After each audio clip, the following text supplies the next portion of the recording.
খোকলা একটা নীলাঞ্জনার সাথে সম্পর্কের বোঝা বয়ে বেড়াচ্ছে অনির্বাণ। হ্যাঁ বন্ধুরা, ভিডিওতে লাইক দিয়ে দেখতে থাকুন। ধুম করে যখন সকালে ব্রেকফাস্ট টেবিলে নীলাঞ্জনা অনির্বাণের চেকবুকটা অনির্বাণ হাতে ধরিয়ে দিয়ে বলতে থাকে যেখানে একটা সিগনেচার করে দিয়ে যেহেতু, আর তার থেকে বড় কথা, তুমি এরকম করে অনেকগুলো সিগনেচার কেন করে রাখো না চেকগুলোতে? আমার যখন মনে হবে আমি টাকা তুলে আমারটা আমি শপিং করে ফেলবো, এটা যাতে নেক্সট টাইম মনে থাকে এরকম করে, আর যাতে তোমার কাছে এসে এসে আমাকে না বলতে হয় যে আমার টাকার প্রয়োজন, কথাটা যাতে মাথায় থাকে অনির্বাণ। ঠিক সেই মুহূর্তে এটা বলে যখন নীলু শপিংয়ের জন্য ফ্রেন্ডসদের সঙ্গে বেরিয়ে পড়ে, ঠিক সেই মুহূর্তে অনির্বাণ বলতে থাকে ওর কাজের লোকের সঙ্গে যে নমিতা দি এরকম করে আমার দিকে কেন তাকিয়েছে বলো তো? ঠিক সেই মুহূর্তে নমিতা বলতে থাকে যে দাদাবাবু অনেক বছর যাবো তো এই বাড়িতে আছে, অনেক বছর যাবো তোমাকে দেখছি, এই খোকলা সম্পর্কটার মধ্যে তুমি যে জ্বলে পুড়ে ছারখার হয়ে যাচ্ছ সেটার আমার কোনো মতে বুঝতে বাকি নেই। তাহলে এই সম্পর্কটাকে কেন টিকিয়ে রেখেছো বলো তো? কেন রায় দিদিমণিকে বাড়িতে নিয়ে আসছো না?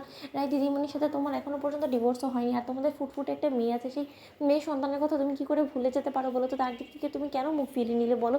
কী হয়েছে? তুমি মেয়ে পছন্দ করোনি বা মেয়ে কোনো সময় তুমি চাওনি, তাহলে এটাতে সেই নিষ্পাপ শিশুটার কী দোষ ছিল বলো তো? সে তো আজই হোক না কেন তোমারই মেয়ে, তুমি ওর সঙ্গে এরকম অন্যায় বিচারটা কেন করলে বলো তো? আর রায় দিদিমণি তো কোনো দোষ করেনি, তাহলে তাকে এরকম একটা চরম শাস্তি কেন দিলে? জানো তুমি সে আজও কষ্ট পায়, আমার সেদিন বাজারে তার সঙ্গে দেখা হয়েছিল।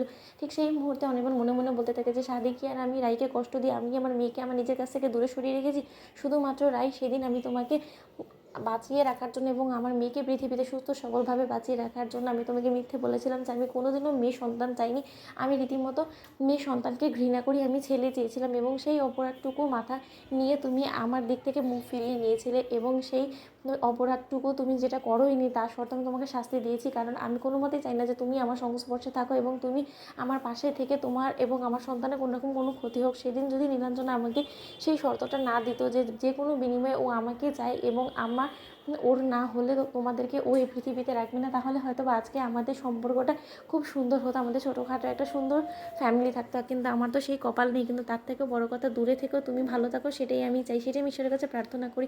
আজ পাঁচটা বছর কেটে গেল, অথচ আমি কোনো দিনও আমার মেয়ের মুখোমুখি হইনি। সেটার জন্য যে আমার মনের মধ্যে কতটা অপরাধবোধ কাজ করে, কতটা কষ্ট কাজ করে, সেটা আমি হয়তো বা কোনোদিনও বুক চেড়ে হলেও তোমাকে আমি দেখাতে পারবো, সেটার জন্য আমি যথেষ্ট পরিমাণে আশাবাদী। একদিন হলেও তুমি আসল ঘটনাটা জানতে পারবে এবং তখন তুমি আমাকে বুঝতে পারবে, তুমি তখন আমাকে কোনো মতে ভুল বুঝবে না। রাই, এই তুমি দেখে নিও। অন্যদিকে অনির্বাণ বলতে থাকে যে কিন্তু এই খোকলা সম্পর্কের বোঝাটা কতদিনই আবার যে আমাকে বয়ে বেড়াতে হবে সেটাই আমি ভাবছি, আমার পক্ষে আর সম্ভব হচ্ছে না রাই ও নীলাঞ্জনার সঙ্গে এই খোকলা সম্পর্কটাকে বয়ে বেড়ানো, কারণ যেখানে কিনা আমাদের বিয়েই হয়নি তা সত্ত্বেও নীলাঞ্জনা অহেতুক আমার উপরে একটা বোঝা সৃষ্টি করে ও নিজের স্বার্থসিদ্ধি পূরণ করার চেষ্টা করছে, ও আমাকে আমার সন্তানের কাছ থেকে আড়াল করার চেষ্টা করছে যাতে কিনা ও নিজের জীবনে সুখী থাকতে পারে। কিন্তু নীলাঞ্জনা, আমিও তোমাকে বলে রাখছি, যদি ঈশ্বর সহায় থাকে একদিন হলো আমি আমার পরিবারকে ফিরে পাবো, তখন তোমার কী হাল করি তুমি দেখো। তো বন্ধুরা, লাইক, শেয়ার, সাবস্ক্রাইব।